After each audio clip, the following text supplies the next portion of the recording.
Okay.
Hello, everybody, and welcome to Spiritcast.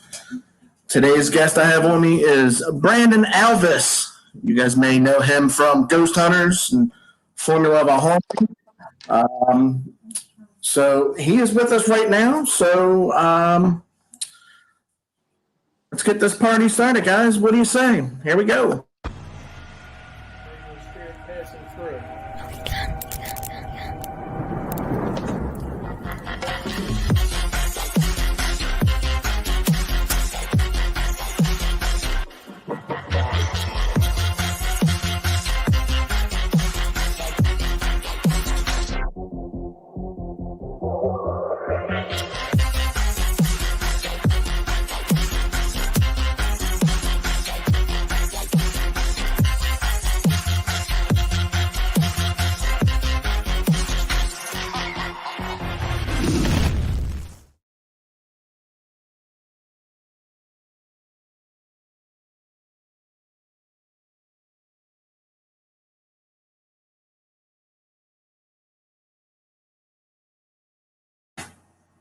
Brandon, how are you, my friend? I'm good, man. Thanks for having me on. I appreciate it. Thanks for coming on. So, how's 2021 treating you so far? Hey, it's early, but we're off to a good start with the series, with Mustafa Kadalari, Formula of a Haunting. The evidence is doing really well. We're very happy with that, and we're very happy to be actually providing that for free to people, which is something that's a big talking point with that whole thing. So it's been pretty good so far, so we'll see how the rest of the year goes. So, did you watch any football yesterday? A little bit. I didn't catch much, just a little bit. I'm more of a basketball fan myself, so. Yeah, Ravens won yesterday. There you go. Team, originally from Baltimore, I live in Delaware now, but yeah. There you go. Brian Murray's a huge Ravens fan. I had him on my friends list, and I commented yesterday because there's nothing like when you're a Ravens fan and you got the Steelers losing and the Ravens winning. That's it doesn't get any better than that. So I've been following you for a while, and I noticed that you've written quite a few things, and Imperia, and what was your first one that you wrote? It was a really small article. It was a small film. Oh, shoot, that one must have been. I did Haunted Discoveries, was one of my first ones that I did for a while, and then I did Cemetery Park, and I also did Ephemera. So it's been fun, man. I really enjoy getting out there and writing and shooting these different pieces of history and showing people the different aspects of American history that they might not know about or might not have seen. So Haunted Discoveries was one I did early on too. I think that was like 2010 was when I first started getting that one out there also. Now, tell me, when was your first paranormal experience? Ooh, man, that's probably when I first got into the field. So, I got involved in the field because, in 95, I lost a brother to cancer. In 2004, I lost another brother to suicide. And that kind of sent me into the paranormal field. I never really had an experience per se. I wanted to go out there and see if there was a possibility of a life after death, of consciousness after death. So it was probably the first location I went to that was really reported to be haunted. And that was a place called the Newhall Ranch House in Santa Clarita, California, actually Newhall, California. And I heard an audible voice of a woman right next to me. It sounded like it was a foot away from me in an empty building. And that was really the first time I experienced something I consider paranormal. So what made you want to get into not only, I guess, acting? I guess it's not acting because of reality, but what made you want to get into like actually writing and directing? Because you've done both. Yeah. I was in the music industry for a long time, and that was something that was near and dear to my heart and something I put a lot of effort into for many years. But it wasn't until I was working at a venue in Bakersfield, California called the Buck Owens Crystal Palace. And one day the video guy didn't show up, and they threw me in the fire and put me in that position, and I started to run video at that point. And that really changed everything for me. Starting to think about storytelling from a visual point of view. And that's something that really stuck out to me. And that's something I started to pursue after that and something I'm still doing to this day. And I think it's going to be a lifelong career for me, for sure. So how did you end up, you did Formula of a Haunting, and you with Mustafa. And how did you end up with Ghost Hunters? Well, they actually contacted me, funny enough. Pilgrim Films, which is the production company that produces Ghost Hunters, reached out to me and asked if I wanted to speak with them about a new show they were doing. At the time, I had no idea it was Ghost Hunters. And I was pretty skeptical at first because my goal wasn't to be on television. It's not something I do. I'm more of a behind the camera guy. I'm never really in front of the camera. And they reached out because of all my work since 2006 with APRA, the American Paranormal Research Association. And they knew my work from that. And they asked me to come down and talk to them in LA for a couple of days. And I did that. And I asked them first and foremost, will I be able to conduct the research I've been doing since 2006 from the scientific perspective and scientific principle? And they said, absolutely. That's why we reached out to you. And that's kind of where it all started. And it kind of kicked off from there. Now, you guys just got some news about Ghost Hunters. You guys are coming back. Well, the old episodes are going to be available on Discovery Plus. I don't think we're coming back per se, not quite yet, but Discovery Plus is going to have our older episodes from season 1 and season 2 available, from what I understand. All right. So, have you heard anything about coming back? No, not at all. I would definitely say so if that was the case. But no, I was the first one to kind of, tell everybody that we weren't coming back to A&E a couple months ago. And yeah, so as of right now, we're not going back to A&E because they've moved on to new programming, which is very typical. It's how the business works. It's how it goes. We had a very successful 2 seasons, did very well in the ratings comparative to other paranormal shows, which is very good. But it was interesting to see that our episodes are going to be available on Discovery Plus. And I hope people go out and watch it if they have Discovery Plus. I know there's some available episodes on YouTube from A&E. I think 4 or 5 episodes from the first season are available. So we'll see how that plays out. Now, I'm pretty sure you've always been asked this a lot. What is your most favorite place to investigate? If you could go back to anywhere you've been or go anywhere in the world, what would you pick? What would be your number one spot to go to? Yeah, I'd probably say the RMS Queen Mary in Long Beach. Not only the spot of some of the most credible data I've ever collected, but a spot of some very significant World War II history. And you think about, theories about hauntings and entities, ghosts, whatever you want to call it. There's always a theory about water and certain makeups of buildings and certain makeups of structures that are conduits for paranormal activity. And I think that not only does the Queen Mary have what we call the formula of a haunting, Mustafa and I, but it also has that environmental makeup around it that really adds to some very strange things going on there. And it's a location that anytime I can get there, anytime I can investigate, I'll be there in a heartbeat.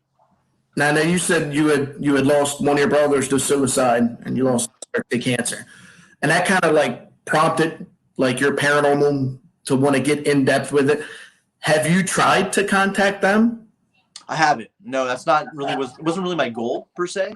It was more about the fact that if there is a consciousness after death, I'm a huge believer in the theory that energy is neither created nor destroyed. And our bodies are completely made up of energy, right? So our brains are firing off neurons at all times. That's all energy.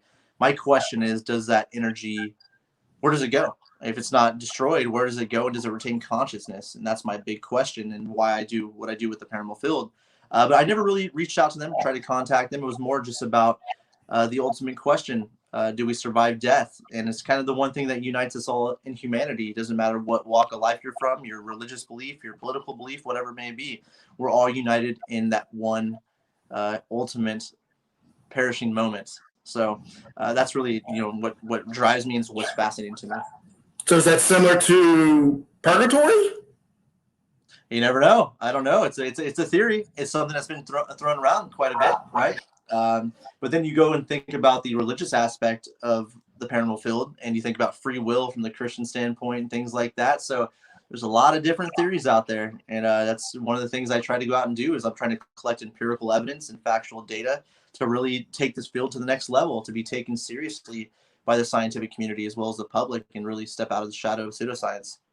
Now, does that also like come into play as you say like parapsychology? A bit. I think all of it. Yeah, all of it kind of comes together, right? There's a lot of factors involved in all this, and that's why we have to be as open-minded as possible. We can't go in from a biased perspective, which you see a lot in this field. You have a lot of people that have their minds already made up, predetermined conclusions of investigations and locations. So remaining as unbiased as possible, controlling the environment as much as possible, and being as open-minded is the way to really conduct yourself in the field to really have results. Now, I saw you on Pac-Man Paranormal, I think it was a couple of weeks back, and I had mentioned something about whether or not this pandemic with a lot of negative attitude, a lot of darkness, a lot of depression, suicides, drug use. I work in the field. I've been a volunteer EMT firefighter going on 22 years now. I also work in a 911 here in Maryland. So I have seen the suicide rate go up. I've seen the overdoses go up. Do you think that has anything to do with A, the pandemic, and do negative entities, I guess, help with that? Very possible. Right. It's very possible. You think about it. If negative entities are out there and they're thriving upon negativity, I mean, they're going to flock to that, right? That's why I think a lot of times when people talk about, encountering negative entities, you hear about that more so in places like mental hospitals and prisons, things like that. I mean, active prisons and active mental hospitals, not abandoned places. So I think that, yeah, there's something that is going on in this world right now, which is very unfortunate. A lot of people are locked down. Like you said, there's a lot of depression. Suicide rates are going up, a lot of negativity. And I think that can fuel the things we don't know in a way, and it can fuel different types of entities. I think that's a very possible, very probable. So it's something we would have to look into. It'd be very tough to research that at this point in time, unfortunately. But who knows what the lasting effects will be in this situation. And hopefully once things start to open up again and people are allowed to go out there and check it out, maybe those lasting effects can be measured in some way. Now, I've noticed you're kind of a history buff. You like, history, national historic places. Ask you, do you know much about Fort McHenry as well as the War of 1812, anything to that? Yeah, I'm familiar with the War of 1812, absolutely, and I've heard of Fort McHenry. I have not actually been there. I've read about it many times, but man, that would be a fantastic place to check out for sure. So there is a place here, and I've done some studies on it, probably not to the in-depth that you could probably take, but there is a place called Todd's Farm. It's now called Todd's Inheritance. It's owned by the state of Maryland, the Natural Resources. And basically what it is back when the British came ashore, they sounded an alarm to let the military know that the British was coming ashore. They pretty much saved us from being British. They ended up killing the general from the British, but there's a lot. That area where Todd's Farm is, there is a lot of energy, a lot of spirits in that area. And now, with being in this field, spirits attach to themselves to something, usually, either a person, an object, a thing. Do you believe of roaming spirits that just go to places that maybe they're not familiar with? Or how does that work? And the reason I ask is because there's been a report of a lady in the window of this farmhouse that's waiting for her soldier to come.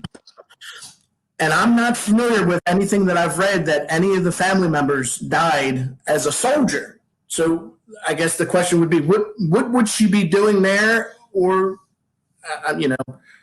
what are your thoughts on how spirits roam from place to place? I think it's very possible. I've actually heard of that. There's been many cases a few cases I've worked that there have been sightings of the same apparition in multiple locations. I mean, hundreds of miles apart, which is very interesting. So maybe there's some historical connection there that we're not aware of, possibly, that it wasn't written down in documented history. Maybe it's a person from a different time period from the same location, right? Maybe not from 1812 per se, maybe later. But yeah, I have heard of different instances where there's entities that are in different locations, actually have even been seen at the same time in different locations, hundreds of miles apart. So that's always been an interesting phenomena, always been an interesting theory that I've looked into. I think the only way we could really find out is to have multiple teams or multiple investigators and researchers in those places at the exact same time and doing some kind of satellite investigation, right, where you're connected live and coordinating with each other. But I've actually heard of that phenomenon. I do think that it is a very strong possibility that there are entities that can travel and possibly even manifest in multiple locations at once. Now, how is that? You study this. How is that possible? Not sure. That's what makes it all so fascinating, right? That's what makes the investigation and the research so exciting, really, in a way. Makes tomorrow interesting. Yeah, exactly. And it makes you scratch your head, makes you think, and it makes you look at new possibilities and new ways of research. Now,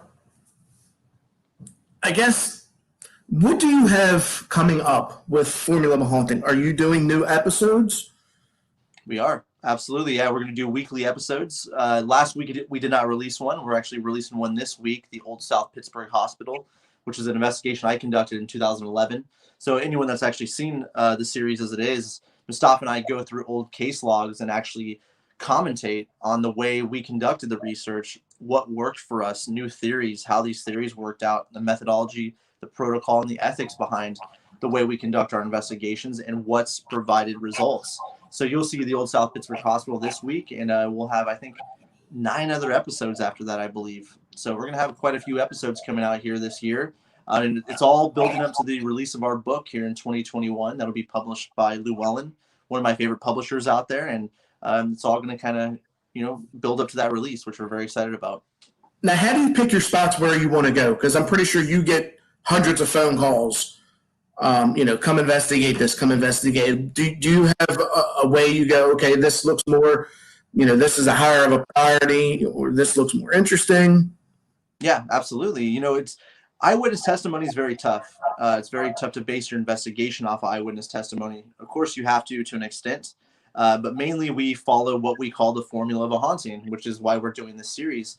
We think that there's a connection between history, the environmental conditions associated with certain places, and that history. And I think that we've really been starting to narrow this down to see that certain locations that have a certain connection to pivotal moments in history, whatever that may be, as well as the environmental conditions associated with that area, really lead to some type of phenomena that we can't explain. And not only is this series really laying that out for everyone to see what's been working with our research, but also our book here in 2021 that will be released really talks about that even more to an extent. Now my cousin is on here, and he actually lives in Oregon, and he had thrown a question up in the comments, and he said, how can you tell that a loved one is with you? Ooh, that's tough. It's hard. I think that's probably more of an intuition thing. With yourself, knowing that person and having that connection with a loved one. I think that's probably more of a connection, personal connection, than it would be to know that, maybe something unexplained is going on, something supernatural. I think it would be more of a gut and intuition to know something like that. Have you ever felt that with any of your family members? Not yet. No, I haven't to this extent, at least, but you never know. Who knows when it's going to happen or when it could take place. Now, what's the craziest thing that has happened to you? Maybe not the scariest, but what's the most interesting thing that's happened to you? I'd probably have to say what happened in Fort Stanton, New Mexico, in season 2 of Ghost Hunters, when we implemented the EMCCD camera, the photon camera, where we were testing this new theory about the possible mechanics of manifestations being photon events, and utilizing that piece of technology in a very historically significant location and capturing something that our scientific consultants have no answer for. So I think that right there was a moment, not only having that experience, but collecting something that's really having a tremendous breakthrough in the paranormal community and showing people that science can help this field. And science isn't the big bad wolf that a lot of people think it is, that it's there to aid our research, not to take away from it. Now, how do you convince somebody that's, I guess maybe, I don't know if it's not religious, but they don't like to mix science and I guess religion goes, because it's kind of like, I don't know, I guess it's a little hard to explain because I'm not really, I guess, scientific when it comes to that, but you're throwing science into things that you can't see. They're not. So what's your hardest way of trying to turn somebody into maybe a believer, or trying to help them understand that you can put science into something that you don't see? Because a lot of skeptics are like, you're baloney. It's not there. Right. How do you come across and try to at least make somebody understand that? Like, what are your theories? Well, first and foremost, people that claim to be skeptics that are out there just saying it doesn't exist, they're not real skeptics. They're technically non-believers, and they guise themselves under the skeptic term, which is not the way it's really done. A skeptic is someone that wants to find evidence that it exists, not someone that doesn't believe. So that would make them a non-believer. But if you talk about religion and science, I think religion and science can go hand in hand in many ways. And some of the most brilliant scientific minds in history thought that as well. Isaac Newton, Nikola Tesla, people like that were actually deeply religious and spiritual, and they were men of science. So that's something to think about. I think that science and nature and religion, all of them kind of can go hand in hand in a lot of ways. But again, to those people out there that are skeptical, I say look at the data, look at the different types of technology that's being used from other technical industries that are providing factual data and empirical evidence. Take a look at that, not at the gadgets that we're seeing on the television shows, some of these devices that are being built specifically for ghost hunting or paranormal experiences. Those are typically false positive driven. So I would say look at some of the research that's being done by academia, some of the research that's being done by actual scientists out there, which I've been lucky enough to work with some of the biggest scientists and the most well-known scientists in the world since 2006. And these people have been a tremendous effort and tremendous in helping me find factual data and empirical evidence. And that's something I continue to do. And we're very excited to provide that here in 2020 as well. Now, you got into the religious, and that's what I was getting at. With somebody that's a Christian, they believe there's no in between. It's hell or heaven. How do you try to get to them as energy, spirits, trying to convert them to get them to understand? Because now it's not scientific, now it is religion. Because, from a scientific point that, you're saying it's trapped energy, and then you get voices, from the, EMF and EVPs and, thermal and SLS. And then they still say, well, there's nothing in between. Well, I would say that you have to remember one of the most basic fundamentals of a Christian belief, and that's free will, right? Free will is the choice that was given, or your choice given to you by God to do what you want to do, and having that free will. I don't think that free will just goes away because you die. I think that would defeat the entire purpose of free will. So if you look at it from the religious aspect, from a Christian point of view, free will is going to be there. And if you die and say you retain consciousness and you have a choice to go to the light or not, I think that free will is still there. And it's your choice to stick around or maybe make that transition to another plane. Now, what about poltergeists or where do they come from? Because they're considered inhuman. Sure. So what are they? Poltergeist activity is typically telekinetic. It's actually from a person, completely driven by people. It's something that we've ran into many times actually in the field. And I think a lot of times people don't understand that the energy within themselves can project in a way. And it's actually been documented, even scientifically at times, that the telekinetic activity of a person can manifest and change the environment around them and even manipulate objects in ways, which is really interesting. So I would say that poltergeist activity is caused by people, and that's been documented on multiple occasions. Now, when you think about like demonic activity and things like that, I think it's very rare. And again, that's going back to the religious aspect and a religious ideology associated with demonic entities or spirits. It's very rare. I've been doing this for 16 years. I've never encountered it myself. I think a lot of times people let horror films and television get to their heads. And I think a lot of times people want to encounter that to, I guess, for an adrenaline purpose or to make themselves feel like they're doing something for the greater good, possibly. But it's extremely, extremely rare. I've not encountered it, but I do know people that, specialize in that aspect of the paranormal field. And it does happen, but it's very, very rare. I notice you always have that hat on. Hat, is that a special hat you got? Yeah, it's a trademark. It's a nice trademark going on. It's gives me an established look, if you will. But I always love wearing hats, man. It's something I always do, and something I will always do. It feels comfortable with me. So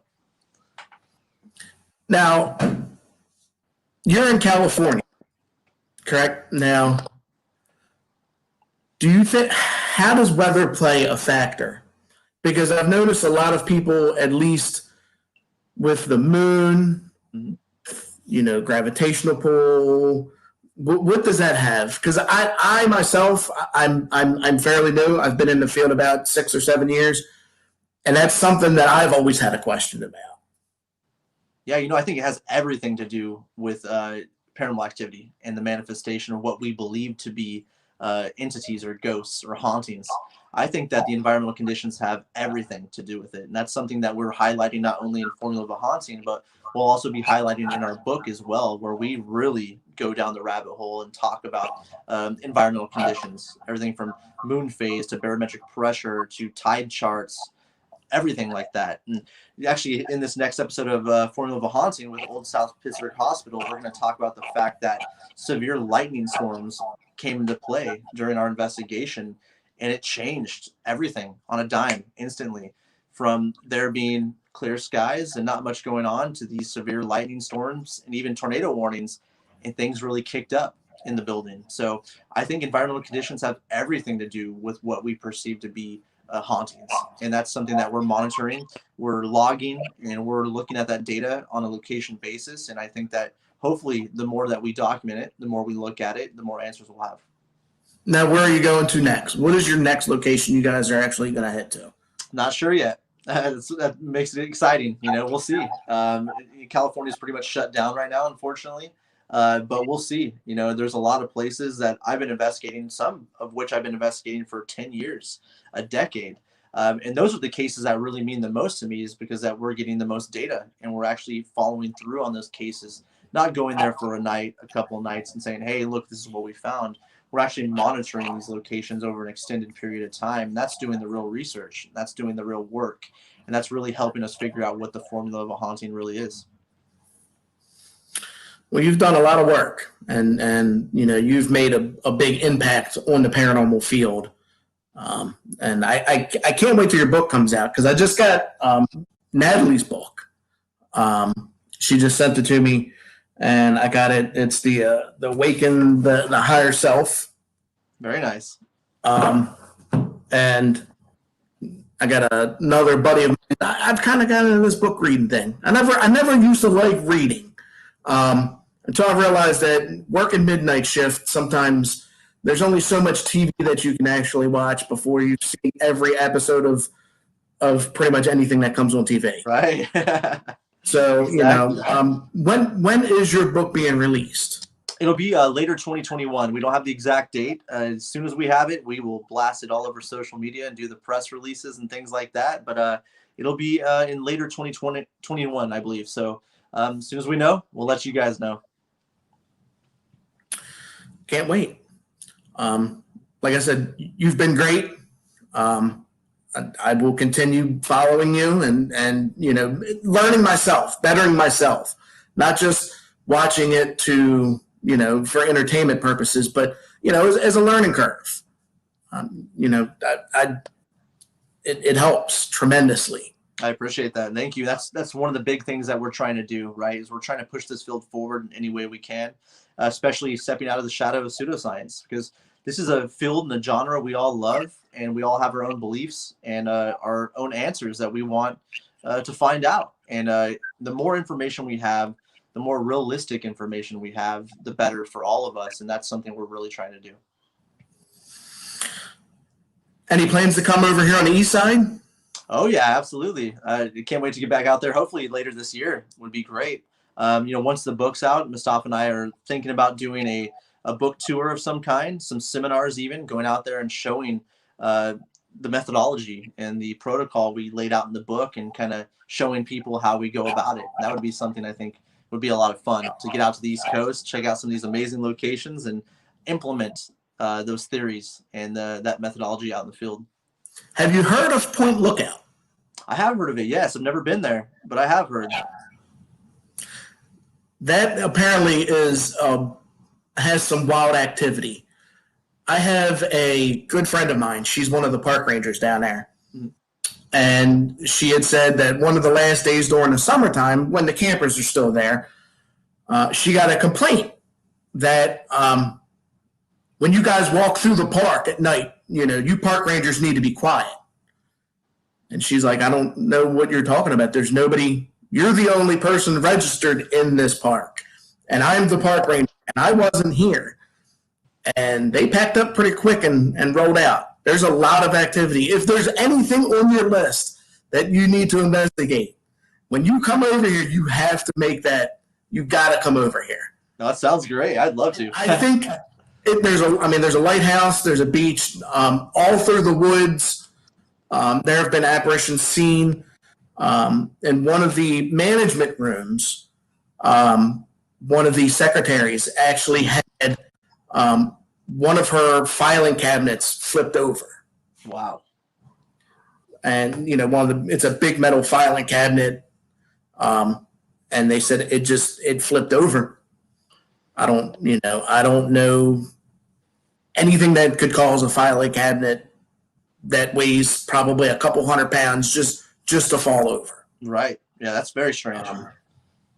But I know you got a lot of stuff that you got to do. But if you could get over here to this area, I think that would be at least scientifically, with the smallpox that have happened over there. There was a prison jail over there for military camp. There's a lot of stuff that is going on. It's one of the top haunted places in Maryland. And it probably fits right up your alley. Yeah, it sounds like it. No, it's a very strong possibility to get out there. I would love to. Any location with significant history like that, especially with claims like that. I mean, that's exactly the type of places we're looking for. Well, I appreciate you being on. I'd like to. I don't know how possible it would be to get you and Mustafa in the same room together, but I'd like to talk to both of you guys and mix some heads together. But I know that you guys stay constantly busy. And like I said, I appreciate everything that you've done. Keep up the good work. And you got a hell of a following. Appreciate that. No, we will actually work on something with Mustafa. We'll definitely jump on here and talk more about Formula of a Haunting and the upcoming book. We'd love to do that. That'd be something. I think Mustafa would be all about it. That's on Facebook and YouTube. Yeah, absolutely. Facebook and YouTube. We wanted to put it in multiple places just to make it easier for everybody. Some people, consume their content on Facebook and some like to go to YouTube. So we wanted to make it available in multiple places. And we wanted to make that available for free as well for people just to enjoy it. We want to educate as much as possible, and we want to try and do our part to advance the field. So we're enjoying it so far, and we can't wait to release more episodes. That's great. Well, I appreciate it. And like I said, is there anything else that you wanna let any of your fans know or any of your followers know what you got coming up? And well, just the book and the series at the moment. We're working on a lot of stuff that we can't announce yet, and hopefully we can move forward with here in 2021. But again, if you have not seen Formula of a Haunting yet, you can see it on Facebook, or you can see it on YouTube. And then we'll have the upcoming book as well. And this is all kind of building up to that. So all these talking points, these different things we're doing in this video series, you'll see that kind of leads up to the culmination of the book. And it's going to be almost someone actually related it to the Grey's Anatomy of ghost hunting books. So people don't know, Grey's Anatomy is actually a book about how to perform procedures and medical terminology, things like that. And the book's actually being compared to that. Someone said that they believe that this upcoming book of ours is going to be the Grey's Anatomy for the paranormal, which was a huge compliment. So we're excited about that, and we cannot wait to get it out in public. Now that also compares to the show. Yeah, exactly. Because I'm pretty sure my other half is in there watching that as we speak. There you go. Very popular show. So I can't wait. So I guess send me a message. Yeah. Let me know when it comes out. If I want one of the first copies. Absolutely. You'll be one of the first to know. Maybe not the first, because I'm pretty sure you got your family that are going to take care of that first. Absolutely. I do want to be on that list because it's going to be a hot seller. And Appreciate that, John. No problem. Well, Brandon, I appreciate you coming on. You have a good night. I know you're 3 hours behind me, so it's really not nighttime yet. But getting there. East Coast. And I hope to talk to you soon. Absolutely. Thank you again for having me on, and we'll definitely talk soon. I'll get Mustafa on here with me next time as well. I appreciate it, buddy. Have a good night, man. Thank you. Bye-bye. See you. There you have it, Mr. Alvis. For all of you that do know, he has got a book coming out, and he's got quite a bit going on. So I will be in contact with him. If anybody has any questions, he seems like a very loose type of guy that loves to talk. There's a lot to learn from him, and I can't wait to pick his brain some more. But that's all I got for this episode. Join us next time in 2 weeks on the 25th. I have April, the psychic medium housewife of New Jersey. She's going to be joining me. She's going to be doing some readings, doing some just basic talking to anybody who's on here that wants to talk. That's all I got. Everybody have a good night. I'm out.